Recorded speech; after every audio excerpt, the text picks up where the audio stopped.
Hello everyone, मैं रमन कुमार अटक स्वागत करता हूँ आप सभी का अपने यूट्यूब चैनल पर। दोस्तों, आज की चर्चा का विषय है प्रोडक्ट एंड सर्विसेज के अंतर्गत आने वाले टॉपिक बैंकिंग एंड रेमिटेंसेज से संबंधित आज की जो एमसीक्यू क्लास है, आज हम लोग इसको करने वाले हैं। और बैंकिंग एंड रेमिटेंस से संबंधित ये एमसीक्यूज हैं। तो आज का जो पहला प्रश्न है उसमें पूछा गया है कि किसी खाते को स्थानांतरण करने के लिए कौन सा फॉर्म देना होगा। यानी कि अगर किसी अकाउंट को ट्रांसफ़र करवाना है, अकाउंट ट्रांसफ़र करवाना है किसी को, तो वो कौन सा फॉर्म भर के पोस्ट ऑफिस में सबमिट करते हैं। तो अकाउंट को ट्रांसफ़र करने के लिए, खाते को स्थानांतरित करने के लिए जो फॉर्म यूज़ किया जाता है वो किया जाता है SB10V या NC32। यानी कि ऑप्शन नंबर ए हो जाएगा इस प्रश्न के लिए सही आंसर। नेक्स्ट क्वेश्चन नंबर दो में पूछा गया है कि नया खाता खोलते समय या जमा करते समय किस फॉर्म का इस्तेमाल किया जाता है।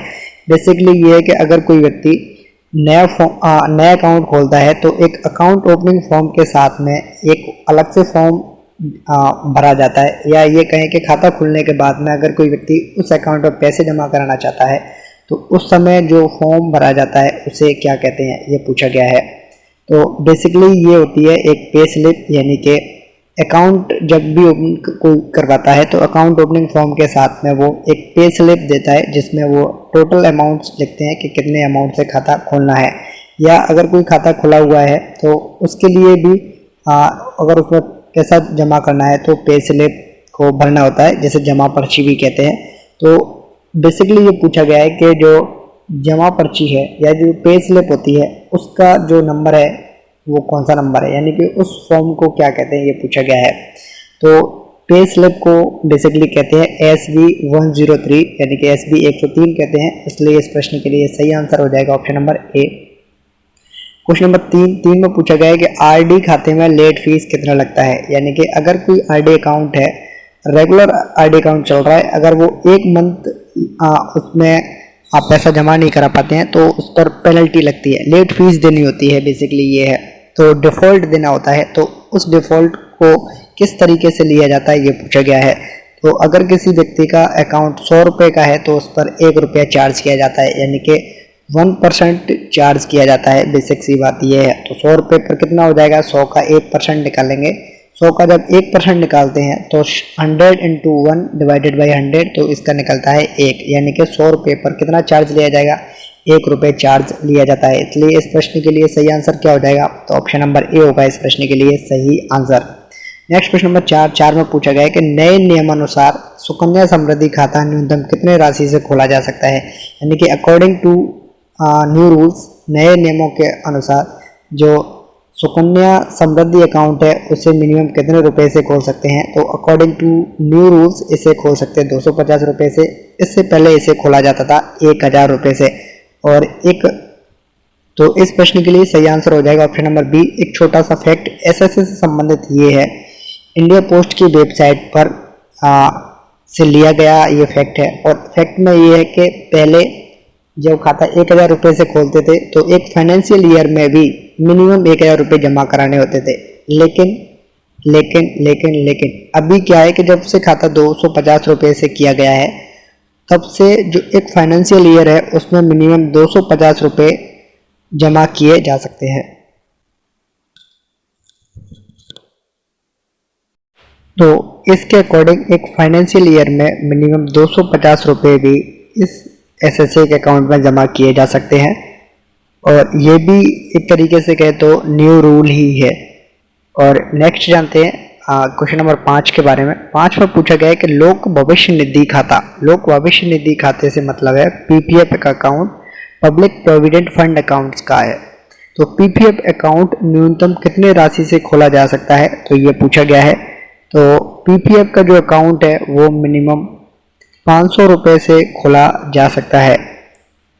तो इसलिए इस प्रश्न के लिए सही आंसर हो जाएगा ऑप्शन नंबर सी।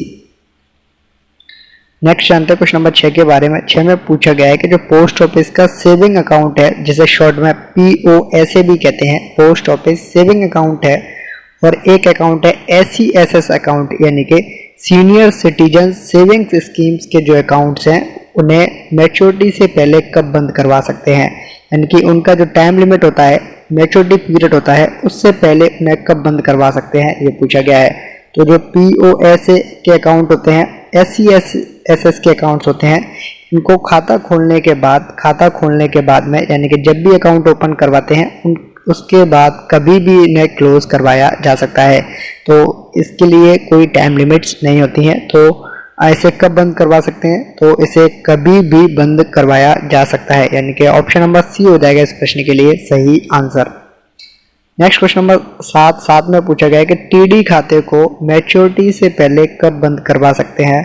तो TD खाते को परिपक्वता से पहले, मैच्योरिटी से पहले बंद करवा सकते हैं और इसके लिए जो टाइम लिमिट होता है वो होता है 6 मंथ्स का, यानी कि ऑप्शन नंबर ए हो जाएगा इस प्रश्न के लिए सही आंसर। क्वेश्चन नंबर 8 में पूछा गया है कि जो MIS खाते होते हैं उनको मैच्योरिटी से पहले कब बंद करवा सकते हैं? यानी कि MIS अकाउंट्स जो होते हैं, मंथली इनकम स्कीम्स के जो अकाउंट जो होते हैं उनको मैच्योरिटी से पहले कब बंद करवा सकते हैं, ये पूछा गया है। तो उनको खाता खुलवाने के 1 साल बाद बंद करवा सकते हैं, यानी कि ऑप्शन नंबर बी हो जाएगा इस प्रश्न के लिए सही आंसर। नेक्स्ट क्वेश्चन नंबर 9 में पूछा गया है कि PPF खाते को विशेष परिस्थितियों में परिपक्वता से पहले कब बंद करवा सकते हैं? PPF अकाउंट को नॉर्मल कंडीशंस में क्लोज नहीं करवा सकते हैं, लेकिन कुछ स्पेशल कंडीशंस में मैच्योरिटी से पहले उन्हें 5 वर्ष बाद, यानी कि अकाउंट ओपन होने के 5 वर्ष बाद विशेष परिस्थितियों में मैच्योरिटी से पहले बंद करवा सकते हैं। तो ऑप्शन नंबर डी हो जाएगा इस प्रश्न के लिए सही आंसर। नेक्स्ट क्वेश्चन नंबर 10 में पूछा गया है कि KVP खातों को परिपक्वता से पहले कब बंद करवा सकते हैं, यह पूछा गया है। तो KVP खातों को मैच्योरिटी से पहले कब बंद करवा सकते हैं, ये पूछा गया है। तो इसके लिए जो टाइम लिमिट है वो है 2 + हाफ, यानी कि 2.5 साल, या कहें 2 वर्ष 6 माह बाद जो KVP के खाते होते हैं उन्हें मैच्योरिटी से पहले बंद करवा सकते हैं। तो ऑप्शन नंबर डी हो जाएगा इस प्रश्न के लिए सही आंसर। क्वेश्चन नंबर 11 में पूछा गया है कि निम्नलिखित में से कौन सा खाता है जिसे सामान्य स्थिति में परिपक्वता से पहले बंद नहीं किया जा सकता है? तो जो NSC अकाउंट्स होते हैं, NSC के जो अकाउंट्स होते हैं उन्हें मैच्योरिटी से पहले सामान्यतः उन्हें बंद नहीं किया जा सकता है, सिर्फ और सिर्फ कुछ स्पेशल कंडीशंस में ही उन्हें मैच्योरिटी से पहले बंद किया जा सकता है। तो NSC के जो अकाउंट्स होते हैं उन्हें परिपक्वता से पहले, मैच्योरिटी से पहले कुछ स्पेशल कंडीशंस को छोड़ करके इसे बंद नहीं करवाया जा सकता है, यानी कि ऑप्शन नंबर डी हो जाएगा इस प्रश्न के लिए सही आंसर। क्वेश्चन नंबर 12 में पूछा गया है कि ATM से रोजाना की नगद निकासी की सीमा कितनी है? यानी कि कोई व्यक्ति जो कि पोस्ट ऑफिस के जो अकाउंट्स होते हैं उनके जो ATM कार्ड्स हैं उनसे कितना पैसा अपने अकाउंट से निकाल सकते हैं, ये पूछा गया है।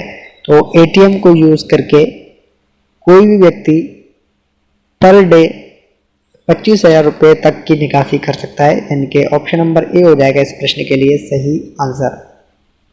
नेक्स्ट क्वेश्चन नंबर 13 में पूछा गया है कि ATM से एक बार में कितनी राशि निकासी की सीमा है?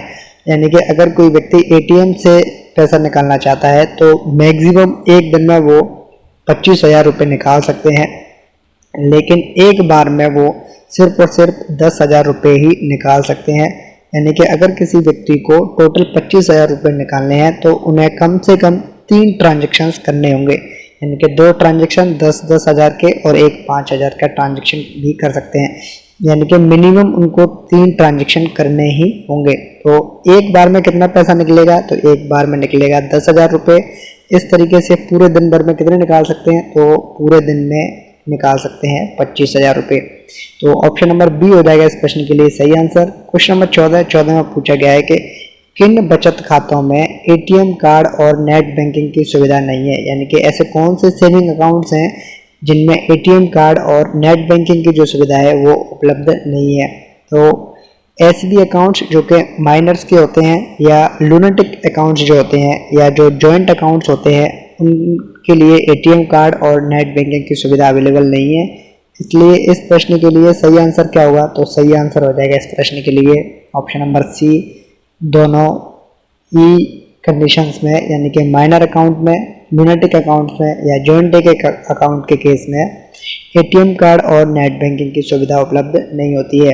क्वेश्चन नंबर 15 में पूछा गया है कि केवाईसी का पूरा नाम क्या है। केवाईसी का पूरा नाम होता है नो योर कस्टमर, यानी कि अपने कस्टमर के बारे में जानकारी रखना।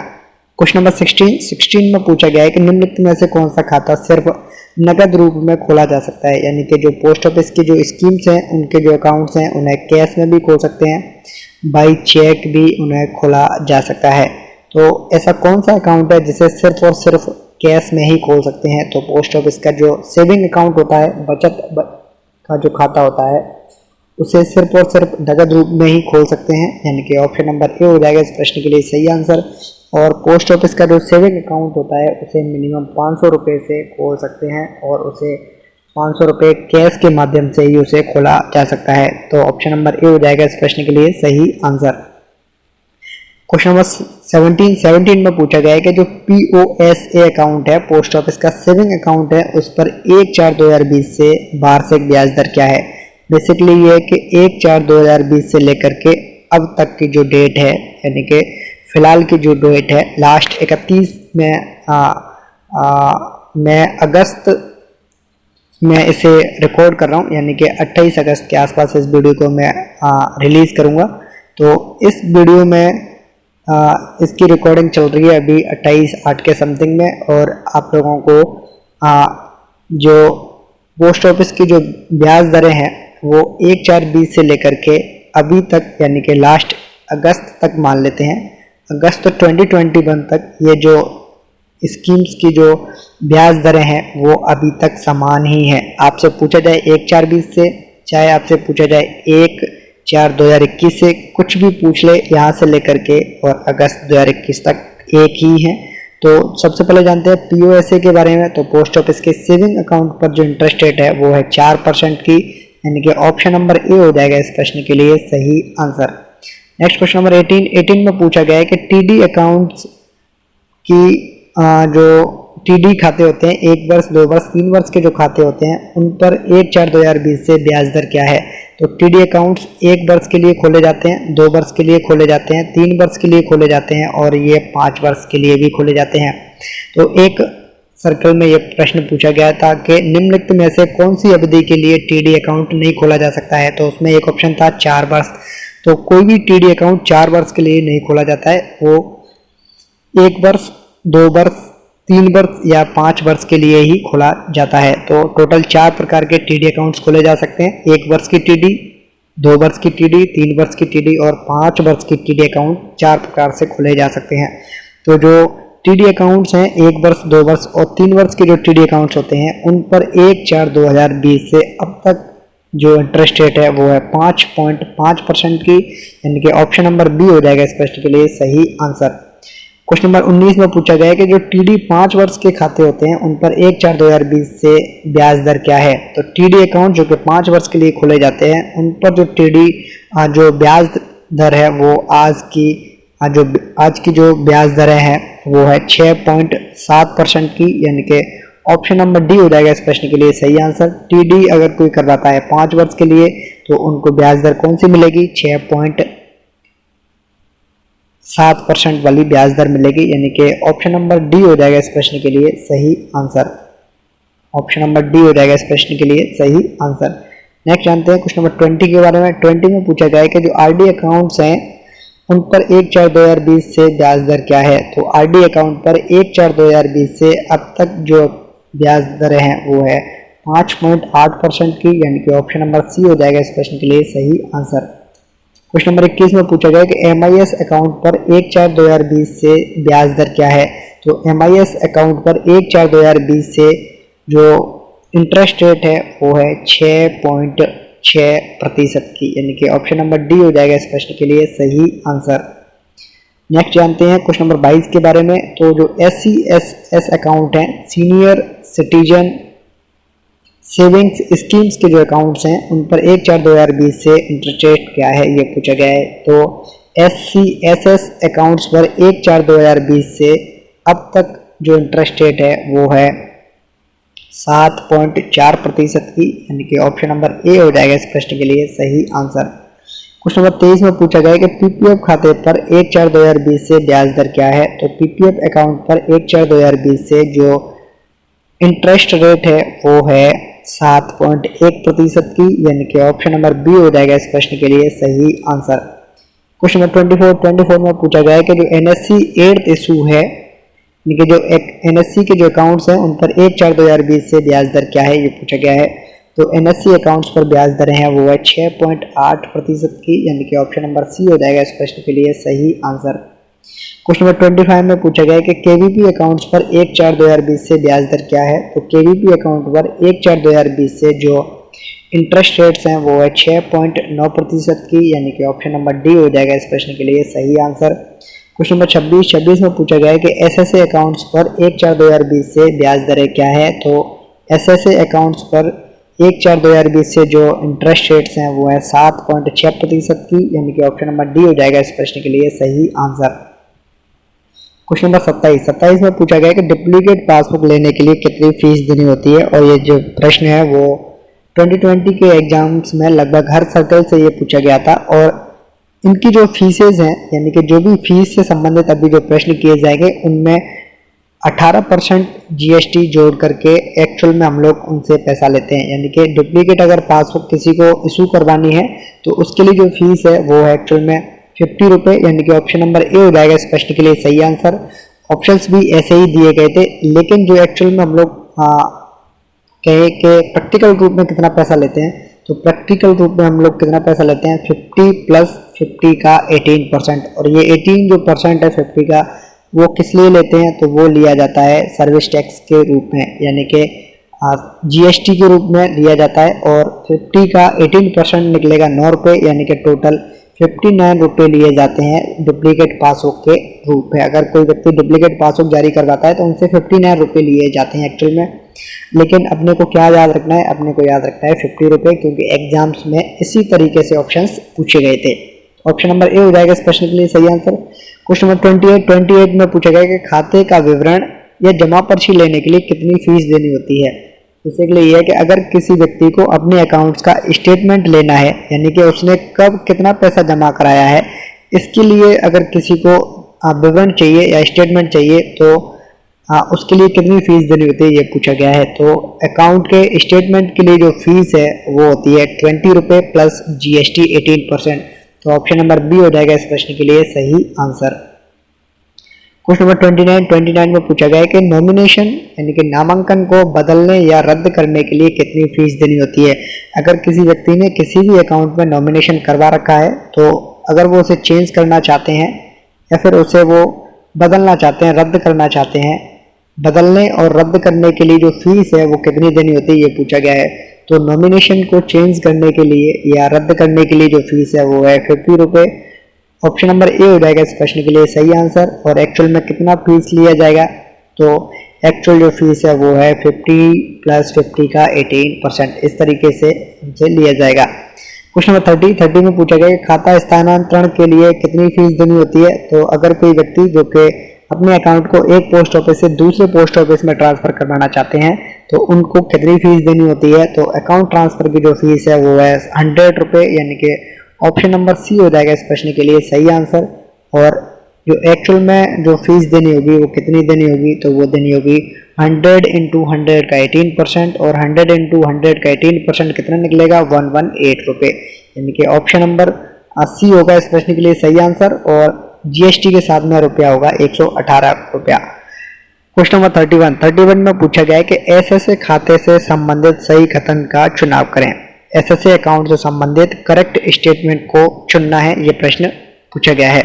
ऑप्शन नंबर ए में है कि एक वित्तीय वर्ष में 1,50,000 रुपये तक की राशि जमा कर सकते हैं। तो स्टेटमेंट नंबर 1 बिल्कुल सही है। एसएसए अकाउंट में एक फाइनेंशियल ईयर में 1,50,000 रुपये मैक्सिमम जमा कराए जा सकते हैं और मिनिमम 250 रुपये जमा कराए जा सकते हैं।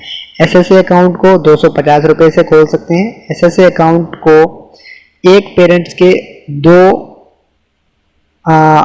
गर्ल्स के, यानी कि एक पेरेंट के 2 बच्चियों के या कहें 2 लड़कियों के या कहें 2 गर्ल्स के अकाउंट खोले जा सकते हैं। और एसएसए अकाउंट को मिनिमम 250 रुपये से खोला जा सकता है। और उसके लिए एक और कंडीशन है, वो ये है कि जो लड़की है, जो गर्ल चाइल्ड है, जो बच्ची है उसकी जो एज है वो 10 वर्ष से कम होनी चाहिए, 10 वर्ष से अधिक नहीं होनी चाहिए। ऑप्शन नंबर बी में पूछा गया है कि आंशिक निकासी 50% जमा राशि का खाता धारक की उम्र 18 वर्ष होने पर कर सकते हैं, यानी कि अकाउंट होल्डर कौन है, तो इस केस में है गर्ल चाइल्ड। जब गर्ल चाइल्ड यानी कि जो लड़की है उसकी एज 18 वर्ष की जब हो जाएगी, तो अगर कोई व्यक्ति अपने अकाउंट से पैसा निकालना चाहता है तो आंशिक निकासी के रूप में, पार्शियल विड्रॉल के रूप में जमा राशि का 50% निकाल सकते हैं। तो स्टेटमेंट नंबर बी भी सही है। स्टेटमेंट नंबर सी में है कि खाता खुलवाने के लिए न्यूनतम राशि 250 रुपये की जरूरत पड़ेगी और लड़की की उम्र है वो 10 वर्ष से अधिक नहीं होनी चाहिए। तो स्टेटमेंट नंबर ए, बी, सी तीनों सही है, इसलिए इस प्रश्न के लिए सही आंसर होगा वो होगा option number D. Question number 32 में पूछा गया कि केवीपी खाते से संबंधित सही कथन का चुनाव करें। तो स्टेटमेंट नंबर ए में है कि केवीपी के जो जॉइंट ए अकाउंट है और जो जॉइंट बी अकाउंट है उनमें मैक्सिमम 3 एडल्ट्स मीन्स वयस्क व्यक्तियों के खाते खोले जा सकते हैं, यानी कि अगर किसी को केवीपी जॉइंट ए अकाउंट खुलवाना है या केवीपी का जॉइंट बी अकाउंट खुलवाना है तो मैक्सिमम 3 एडल्ट लोग मिलकर के इस अकाउंट को खोल सकते हैं। तो स्टेटमेंट नंबर ए बिल्कुल सही है। स्टेटमेंट नंबर बी भी सही है, उसमें बताया गया है कि केवीपी खाते को न्यूनतम 1000 रुपये से खोल सकते हैं और इसकी जो मैक्सिमम रुपए की जो लिमिट है वो डिसाइड नहीं की गई है, यानी कि अधिकतम की कोई सीमा नहीं है, मिनिमम 1000 रुपये से इस अकाउंट को खोला जा सकता है। स्टेटमेंट नंबर सी भी बिल्कुल सही है, क्योंकि केवीपी खाते को 2 वर्ष 6 माह बाद यानी कि लगभग 2.5 साल बाद इन खाते को प्री मैच्योर रूप से हम लोग बंद करवा भी सकते हैं। तो स्टेटमेंट नंबर ए, बी, सी तीनों सही है, इसलिए इस प्रश्न के लिए सही आंसर होगा वो होगा option number D. Question number 33 में पूछा गया है, क्वेश्चन नंबर 33 में पूछा गया है कि जो एनएससी 8th इशू है उस खाते से संबंधित सही अकाउंट, सही स्टेटमेंट को चुनना है, यानी कि एनएससी खाते से संबंधित सही कथन का चुनाव करें। तो स्टेटमेंट नंबर ए बिल्कुल सही है, उसमें बताया गया है कि एनएससी जो अकाउंट्स हैं, चाहे वो जॉइंट ए अकाउंट हो चाहे जॉइंट बी अकाउंट हो, उनमें मैक्सिमम 3 एडल्ट्स के साथ में जॉइंट ए अकाउंट और जॉइंट बी अकाउंट खोला जा सकता है। तो स्टेटमेंट नंबर ए बिल्कुल सही है।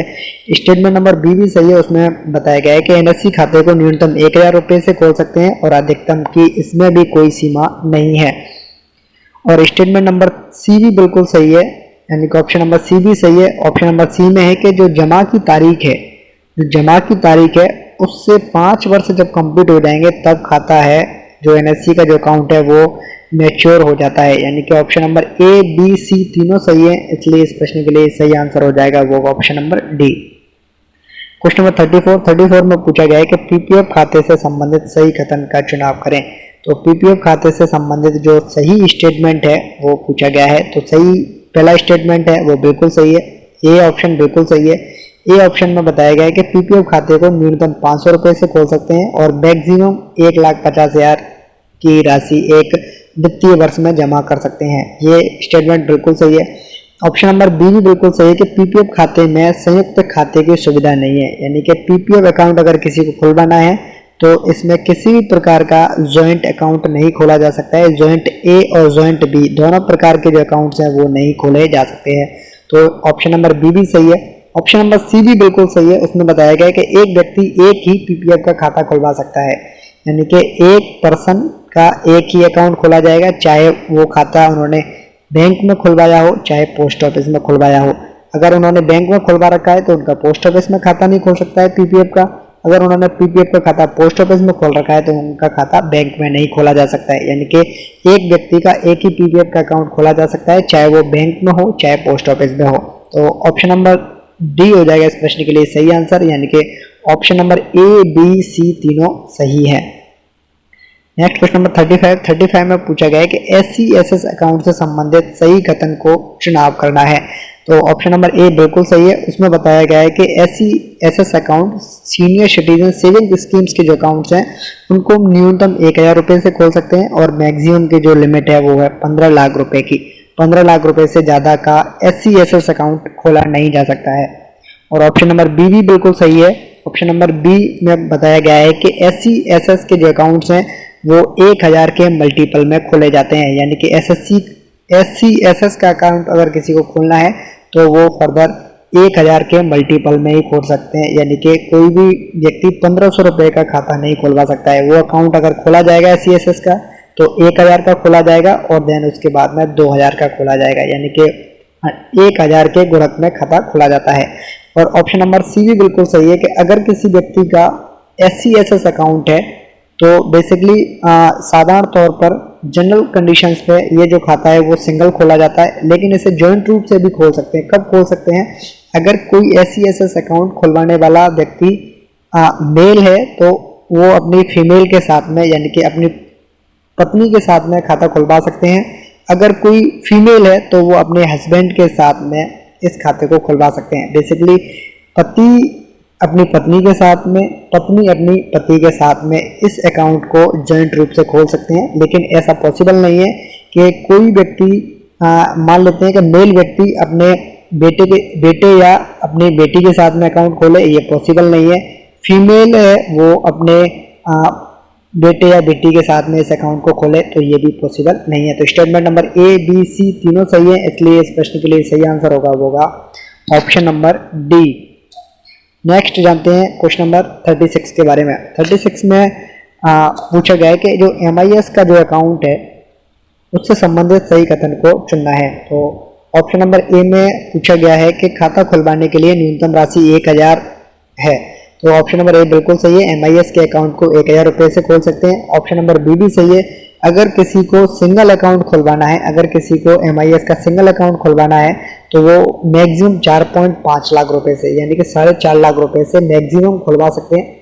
अगर किसी को MIS जॉइंट अकाउंट खुलवाना है तो उसके लिए जो मैक्सिमम राशि है वो है 9 लाख रुपए की। इससे ज़्यादा का अकाउंट जॉइंट अकाउंट के रूप में नहीं खोला जा सकता है। तो ऑप्शन नंबर A और B बिल्कुल सही है। ऑप्शन नंबर C भी सही है, उसमें बताया गया है कि जब भी खाता खुलेगा उस खाते की खुलने की तारीख से लेकर के जो 5 वर्ष हैं वो कंप्लीट होने पर MIS का अकाउंट मैच्योर किया जा सकता है, यानी कि खाता परिपक्व हो जाता है। तो option number A, B, C तीनों सही है, इसलिए इस प्रश्न के लिए सही आंसर होगा option number D। Question number 37 में पूछा गया है कि जो TD खाते हैं उससे संबंधित सही कथन का चुनाव करें। तो ऑप्शन नंबर A में है कि TD अकाउंट खुलवाने के लिए न्यूनतम 1000 रुपये से और अधिकतम की जो सीमा है वो लागू नहीं है। तो ऑप्शन नंबर A हो जाएगा इस प्रश्न के लिए। ऑप्शन नंबर A बिल्कुल सही है, क्योंकि न्यूनतम TD अकाउंट को 1000 रुपये से खोल सकते हैं और मैक्सिमम की इसमें कोई लिमिट नहीं होती है। ऑप्शन नंबर B भी बिल्कुल सही है। क्यों सही है उसमें?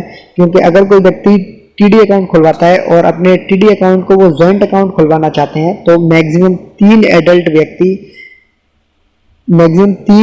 व्यक्ति TD अकाउंट को खुलवा सकते हैं। तो ऑप्शन नंबर B भी बिल्कुल सही है। ऑप्शन नंबर C भी बिल्कुल सही है। C में पूछा गया है या C में बताया गया है कि एक व्यक्ति एक से ज़्यादा TD अकाउंट खुलवा सकता है, यानी कि एक व्यक्ति के नाम से एक से ज़्यादा TD अकाउंट्स भी खोले जा सकते हैं।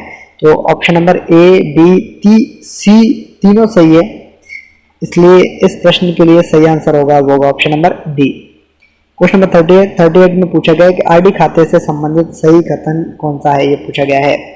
ऑप्शन नंबर A बिल्कुल सही है, RD अकाउंट को मिनिमम 1000 रुपये से खोल सकते हैं और मैक्सिमम की सीमा इस पर भी लागू नहीं होती है।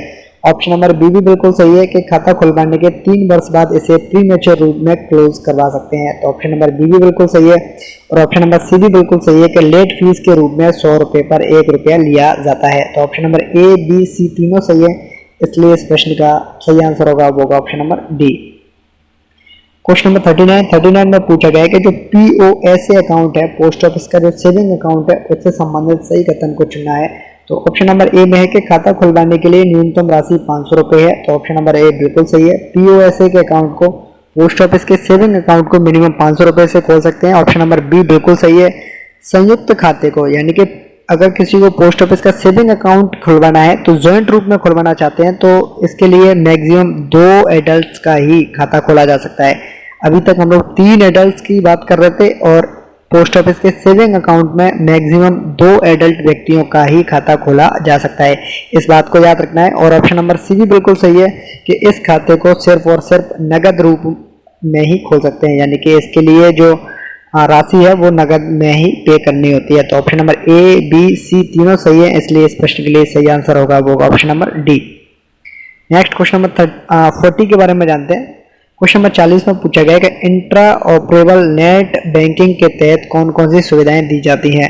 इंट्रा ऑपरेबल नेट बैंकिंग के तहत किसी भी अकाउंट को जो कि लिंक अकाउंट है उसके ट्रांजैक्शंस को देख सकते हैं, उसका प्रिंट भी ले सकते हैं, उसके स्टेटमेंट को देख भी सकते हैं, उसके स्टेटमेंट के प्रिंट भी ले सकते हैं और उससे link RD SS PPF account में पैसे भी जमा कर सकते हैं और टीडी और आरडी के अकाउंट्स भी खोले जा सकते हैं। यानी कि इतनी सुविधाएं इंट्रा ऑपरेबल नेट बैंकिंग के तहत दी जाती हैं, इसलिए इस प्रश्न के लिए सही आंसर होगा वो ऑप्शन नंबर ई, यानी कि ऑल आर करेक्ट।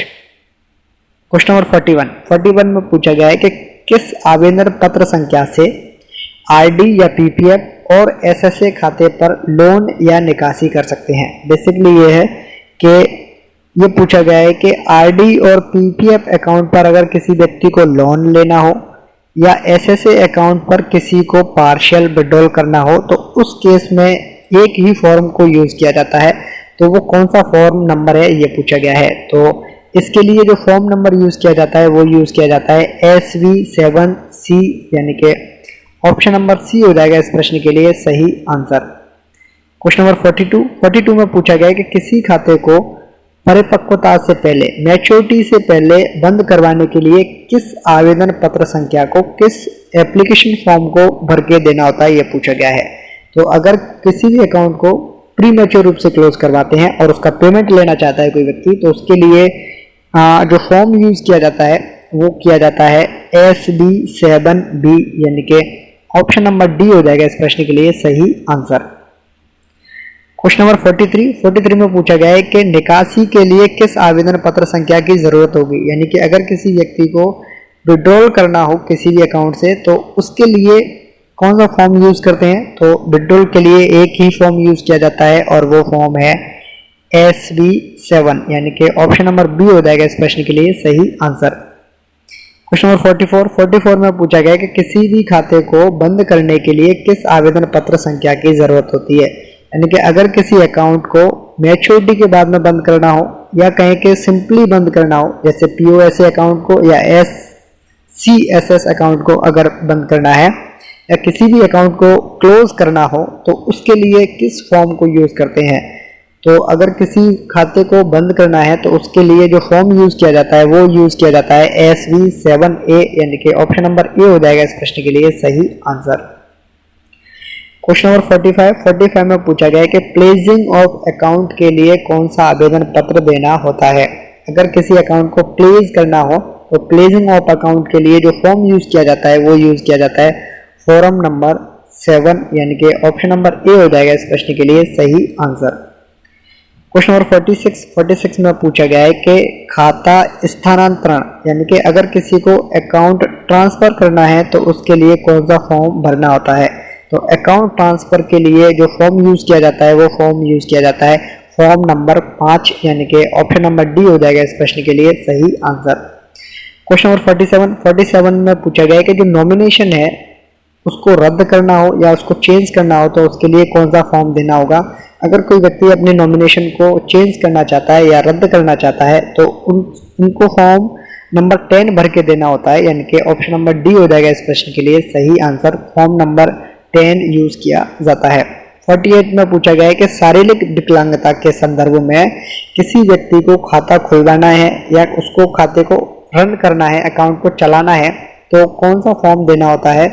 तो जो अनसाउंड माइंड के जो व्यक्ति होते हैं उनके केस में अगर कोई गार्जियन उनके अकाउंट्स को चलाता है या खाता खुलवाता है तो उनको एक फॉर्म भर के देना होता है और उस फॉर्म का नंबर है फॉर्म नंबर 12, यानी कि ऑप्शन नंबर बी हो जाएगा इस प्रश्न के लिए सही आंसर।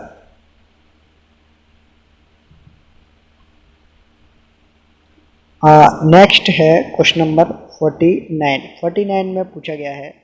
क्वेश्चन नंबर 49 में पूछा गया है कि शपथ पत्र किस फॉर्म संख्या के अंतर्गत आते हैं। यानी कि जो एफिडेविट्स हैं उनका फॉर्म नंबर क्या होता है ये पूछा गया है। तो एफिडेविट्स का जो फॉर्म नंबर होता है वो होता है फॉर्म नंबर 13, यानी कि ऑप्शन नंबर सी हो जाएगा इस प्रश्न के लिए सही आंसर। नेक्स्ट क्वेश्चन नंबर 50 में पूछा गया है कि फॉर्म ऑफ डिस्क्लेमर, अस्वीकरण का जो पत्र होता है उसका कौन सा नंबर होता है ये पूछा गया है। तो फॉर्म ऑफ डिस्क्लेमर जो होता है उसके लिए जो फॉर्म नंबर है वो होता है फॉर्म नंबर 14, यानी कि ऑप्शन नंबर सी हो जाएगा इस प्रश्न के लिए सही आंसर। क्वेश्चन नंबर 51 में पूछा गया है लेटर ऑफ इंडेमनिटी, क्षतिपूर्ति का जो पत्र है उसका कौन सा नंबर होता है, ये पूछा गया है। तो क्षतिपूर्ति पत्र संख्या, लेटर ऑफ इंडेमनिटी जो फॉर्म होता है उनको यूज किया जाता है फॉर्म नंबर 15 को। फॉर्म नंबर 15 को as a letter of indemnity या क्षतिपूर्ति पत्र के रूप में यूज किया जाता है, इसलिए ऑप्शन नंबर डी हो जाएगा इस प्रश्न के लिए सही आंसर। क्वेश्चन नंबर 52 में है कि डुप्लीकेट पासबुक अगर किसी को लेनी है तो उसके लिए कौन सा फॉर्म देना होगा। तो डुप्लीकेट पासबुक जारी करवाने के लिए जो फॉर्म देना होता है भर के, वो फॉर्म नंबर होता है SV 41, यानी कि ऑप्शन नंबर डी हो जाएगा इस प्रश्न के लिए सही आंसर। नेक्स्ट क्वेश्चन नंबर 53 में पूछा गया है कि चेक सुविधा लेने के लिए कौन सा फॉर्म देना होगा। अगर कोई व्यक्ति चेक फैसिलिटी लेना चाहता है तो उनको एक फॉर्म भर के देना होता है, और वो फॉर्म नंबर कौन सा होता है, तो फॉर्म नंबर होता है SB/CQE-4, यानी कि ऑप्शन नंबर ए हो जाएगा इस प्रश्न के लिए सही आंसर। नेक्स्ट क्वेश्चन नंबर 54 में पूछा गया है कि नई चेकबुक लेने के लिए कौन सा फॉर्म देना होता है। अगर कोई व्यक्ति नई चेकबुक इशू करवाना चाहता है तो वो फॉर्म नंबर देते हैं SB/CQE-4A। इस फॉर्म नंबर को वो भर के देते हैं, तो ऑप्शन नंबर ए हो जाएगा इस प्रश्न के लिए सही आंसर। क्वेश्चन नंबर 55 में पूछा गया कि EMO का पूरा नाम क्या है। EMO का पूरा नाम है इलेक्ट्रॉनिक मनी ऑर्डर, और इससे संबंधित प्रश्न लास्ट ईयर के एग्जाम्स में पूछे गए हैं। और इस नोट पर इस वीडियो को करता हूं मैं एंड। ये है अंत इस वीडियो का। धन्यवाद।